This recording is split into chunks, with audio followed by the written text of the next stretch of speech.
भारत में ही क्यों हुआ सभी देवी देवताओं का जन्म? भारत की भूमि को हिंदू देवी देवताओं की जन्मभूमि माना जाता है।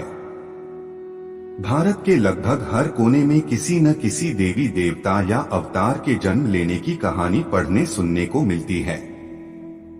भगवान विष्णु के सभी अवतार भारत भूमि पर ही हुए हैं, जिनमें से सबसे ज्यादा प्रसिद्ध भगवान राम और श्री कृष्ण भगवान, जिनकी युगों युगों से पूजा होती है और होती रहेगी। उन्होंने भी अपने जन्म के लिए भारत माता के पवित्र कोख का ही चयन किया।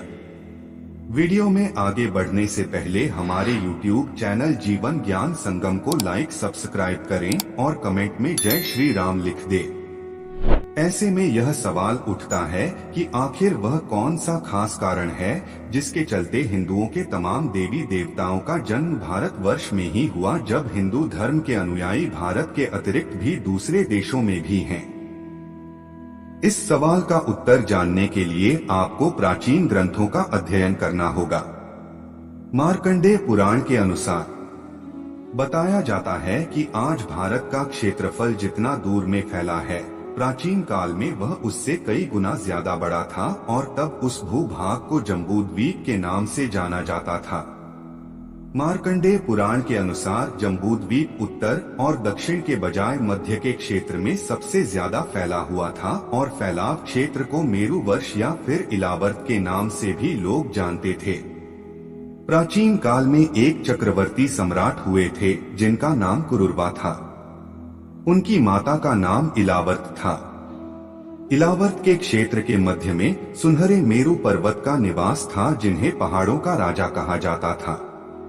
उस पहाड़ के ऊपर भगवान ब्रह्मा का नगर था, जो ब्रह्मपुरी के नाम से जाना जाता था। ब्रह्मपुरी के निकट ही लगभग 8 की संख्या में शहर बसे हुए था, जिसमें से एक भगवान इंद्र का तो अन्य शहरों में अन्य देवी देवताओं के भवन होना बताया गया है। त्रेता युग में क्या कहा गया है? पुराणों में त्रेता युग से संबंधित विवरण को पढ़ने पर पता चलता है कि भगवान राम के अवतरण से भी हजारों साल पहले मनु स्वयंभू मनु के पौत्र और प्रियव्रत के पुत्र ने ही भारतवर्ष की नींव डाली थी।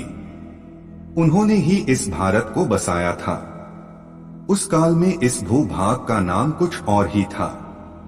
कुछ लोग मानते हैं कि इस भारत देश का नाम भगवान राम के नाम पर पड़ा है, लेकिन धर्म ग्रंथों में इस संबंध में अलग अलग मत देखने को मिलते हैं। इसके अनुसार अलग अलग ग्रंथों में भारत की उत्पत्ति के संबंध में अलग अलग विचार पढ़ने को मिलते हैं।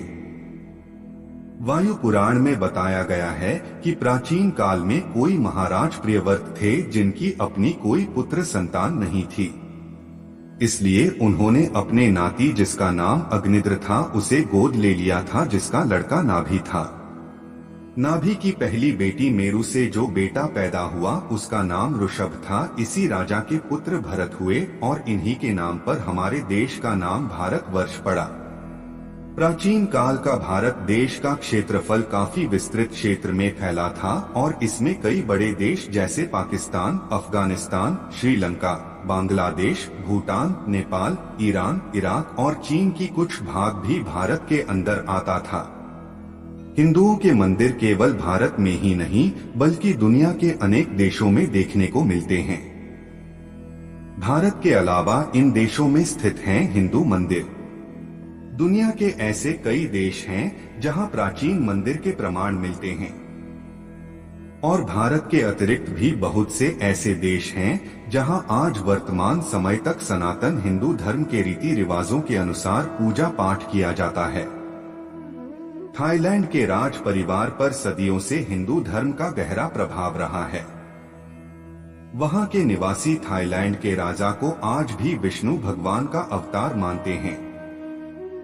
इतना ही नहीं, थाईलैंड के राष्ट्रीय प्रतीक को भी सनातन धर्म की प्रतीक के अनुरूप गरुड़ को रखा गया है। इंडोनेशिया के जावा में प्रम्बानन मंदिर प्राचीन जावा का सबसे विशाल हिंदू मंदिर है। इसके अतिरिक्त भी मैक्सिको, बाली और अन्य देशों में हिंदू देवी देवताओं के मंदिर देखने को मिलते हैं। आपको बता दूं कि जहां भगवान विष्णु के प्रसिद्ध अवतार भगवान राम का जन्म अयोध्या में हुआ था, वहीं भगवान कृष्ण का जन्म मथुरा में हुआ था। इसी तरह भगवान हनुमान जी का जन्म किष्किंधा में हुआ था। भगवान भोलेनाथ कैलाश में वास करते हैं। ये सभी स्थल भारत में ही हैं। सभी के सभी हिंदुओं के महान देवता हैं और इन सभी का पूरी दुनिया में पूजा की जाती है। फिर भी इन सभी ने भारत माता की पवित्र कोख को ही अपनी जन्मस्थली के रूप में चुना।